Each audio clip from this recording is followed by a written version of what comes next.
నమస్తే అండి. వేమన శతకంలో 25వ పద్యం నేర్చుకుందాం. పాము కన్నలేదు పాపిష్టి జీవంబు, పాము కన్నలేదు పాపిష్టి జీవంబు, అట్టి పాము చెప్పినట్లు వినును. కలుని గుణము మాన్పు గనులెవ్వరూ లేరు, కలుని గుణము మాన్పు గనులెవ్వరూ లేరు, విశ్వదాభిరామ వినురవేమ.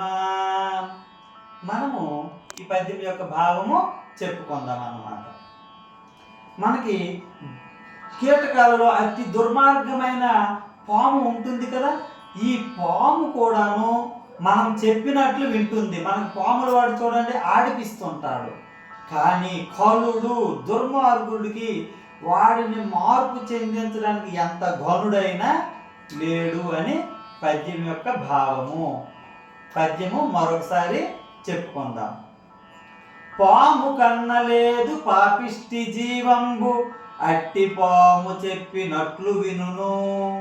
కలుని గుణము మాన్పు ఘనులెవ్వరూ లేరు, విశ్వదాభిరామ వినురవేమ.